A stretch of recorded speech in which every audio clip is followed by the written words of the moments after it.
নিজেকে সম্পূর্ণভাবে সমর্পণ করলাম তোমার কাছে। তুমি তোমার সবটুকু ভালোবাসা দিয়ে আমাকে ভরিয়ে দাও।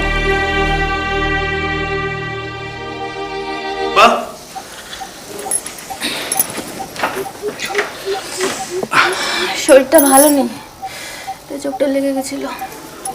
ও ঠিক হয়ে যাবে, যাও খাবারটা বেড়ে নিয়ে এসো। শরীরটা খুব ক্লান্ত লাগছে, আজ খেয়েই শুয়ে পড়বো। শরীরটা আজ আর দিচ্ছে না। বাবু জন্মাবার পর থেকে তোমার কাজ বেড়ে গেছে আর আমার জন্য সময় কমে গেছে। বিয়ের আগে তুমি আর এখনকার তোমার মধ্যে কতটা পার্থক্য চলে এসেছে। যে মানুষটা কাজ থেকে বেরো ঘন্টার পর ঘন্টা আমার সাথে কথা বলতো, আর আজ তো 2 মিনিটও সময় হয় না আমার সাথে কথা বলার। আচ্ছা একটা কথা বলতে পারো, আমার জীবনটা তুমি এভাবে কেন নষ্ট করলে? এসব ছাড়া তোমার কি আর কোনো কথা নেই? যাও খাবারটা বাড়ো। কোন জিনিসের অভাবটা রয়েছে তোমার? খাওয়া পড়া সবই তো পাচ্ছ, তাহলে আমার বিরুদ্ধে এত অভিযোগ কেন? চুপ করে থেকো না রেশু, জবাব দাও। খাওয়া পড়া ছাড়া একটা বিবাহিত মেয়ে তার স্বামীর কাছে বিশেষ একটা জিনিসের চাহিদা থাকে, আর সেটা একমাত্র তার স্বামী দিতে পারে। আমার মনে হয় কথাটার মানেটা কি তুমি নিশ্চয়ই বুঝতে পেরে গেছো। বিয়ের 3-4 বছরের মধ্যে আমি এতটাই পুরনো হয়ে গেলাম, আর এটা তখনই হয় যখন জীবনে অন্য কেউ আসে। তো তোমারও কি এমন কেউ আছে নাকি? থাকলে বলতে পারো। মুখ সামলে কথা বলে রেশু, আমার ইচ্ছে করে না তাই তোমার কাছে যাই না, এছাড়া অন্য কোনো কারণ নেই।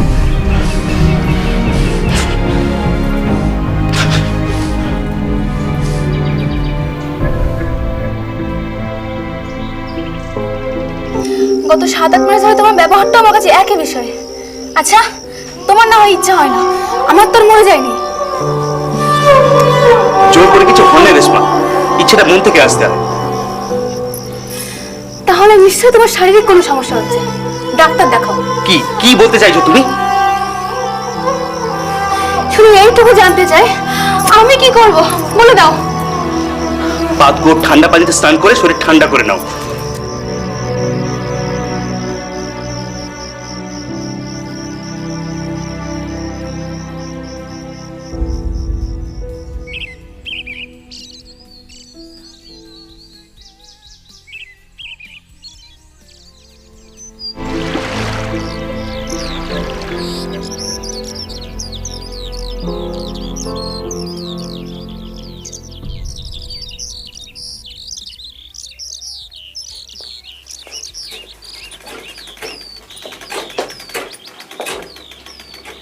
আরে রেশমা যে, এসো এসো।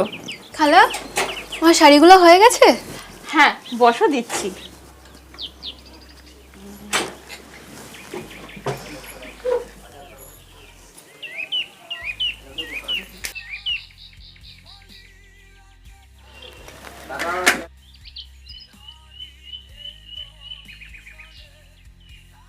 আপা বাড়িতে নেই? হ্যাঁ উনি ভেতরে ঘরে আছেন, আপনি বসুন না। ঠিক আছে।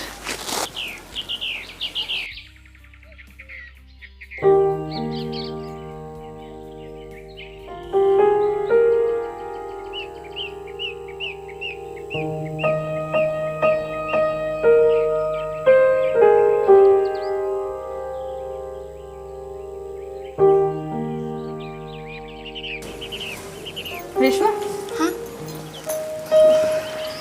এনেছো? হ্যাঁ হ্যাঁ এনেছি, হয়ে গেছে। 1 মিনিট।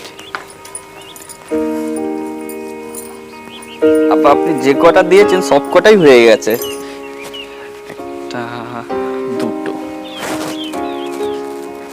এই নিন আপা, সব কটা হয়ে গেছে।